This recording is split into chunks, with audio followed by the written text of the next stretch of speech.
ছিলাম কষ্ট, মানে কষ্ট করছি, এগুলা সব কষ্ট করলেও আমার মনে হইতাছে যেগুলার জন্য কষ্ট করছিলাম ওই ওই জিনিসটা আমি পাইছি। এর জন্য আমার কষ্ট মনে হইতাছে না, ওইগুলো আমি ভুলে গেছি। আমার এখন আর মনে হইতাছে না যে আমি কোনো কষ্ট করছি। দর্শক, আপনারা সকলেই অবগত রয়েছেন যে আজকে সোহাগ যখন মুক্তি পেয়েছে তখন সোহাগকে এলাকাবাসী সহকারে সবাই ফুল দিয়ে বরণ করে নিয়েছে এবং তারপর তাদের বাড়িতে তাদের পরিবারের লোকজন সহকারে তাদের বিবাহ সম্পন্ন করেছে। সেই বিবাহ সম্পন্নকে ঘিরে লামিসাকে আমরা ব্যাপক হাসি খুশি দেখতে পেয়েছি। তার মনে কোনো কোনো খারাপ অনুভূতি কিন্তু আমরা দেখতে পাইনি, বা তার চোখে মুখে যেরকম উজ্জ্বল দেখা গিয়েছে সেটা তার থেকে বোঝা যায় যে লামিসা অনেক বেশি পরিমাণে খুশি। অর্থাৎ যে বাবা মা লামিসাকে এত বড় করেছে, এত বড় করতে তাদের অনেক কষ্ট হয়েছে, সেই বাবা মায়ের সেই কষ্টের এক ছিটে ফোঁটাও কিন্তু লামিসার চোখে মুখে দেখা যায়নি। আমরা সাধারণত দেখি যখন বিয়ের সময় মেয়েরা অনেক কান্না করে, কিন্তু লামিসার চোখে মুখে তার কোনো কান্নার ছাপ আমরা দেখতে পাইনি।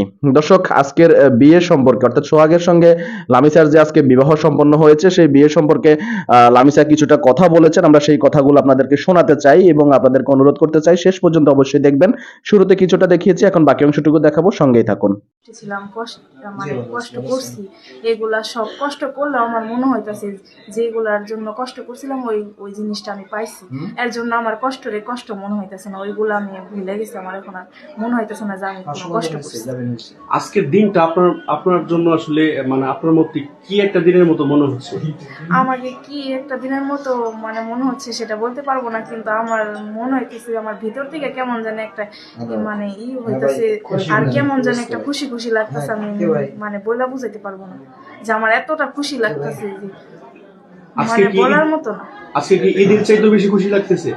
তার থেকেও বেশি, মানে কিরকম যে খুশি লাগতেছে সেটা মানে আমি বলতে পারবো না, কারণ আমি আমার মুখ দিয়ে কথাই বেরোইতেছে না, আমার কথা বলার ইচ্ছে হইতেছে না যে আমি এতটা খুশি লাগতেছে আমার। আপনার মনে হচ্ছে যে এখন যদি সোহাগ পাশে বসতো তাহলে আপনার কাছে ভালো লাগতো এরকম? আমি যে ওরে পাইছি, ও যে মানে সারা পাইছে, এতে আমি অনেক খুশি। সোহাগের সাথে প্রথম দেখা হলে কি বলবেন? দেখা হচ্ছে আমি কি বলবো, আমি কিছু বলার নাই। আমার আমি কিছু বলতে পারবো না, আমার জানি কেমন লাগতেছে।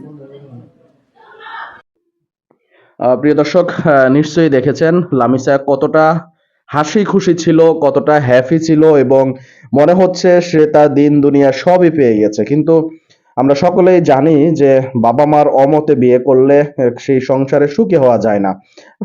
সব সংসারে একই নাও হইতে পারে। আমরা চাই লামিসার জীবন যাতে দুঃখ ভারাক্রান্ত না হয়ে হাসি খুশি ভাবে ভরে উঠুক এবং লামিসা যাতে সোহাগের ঘরে সুখে শান্তিতে সংসার করতে পারে, আমরা সেই কামনাই করি। আমরা চাইনি কখনো যে তাদের জীবন বিপন্ন হয়। আমরা চেয়েছি তারা একটা সুন্দর জীবন অতিবাহিত করুক, সেই জীবনে যাতে হাসি খুশি থাকে সব সময়, তারা যাতে হ্যাপি থাকে, তাদের দাম্পত্য জীবন যাতে সুখের হয়, আমরা সেটি চেয়েছি।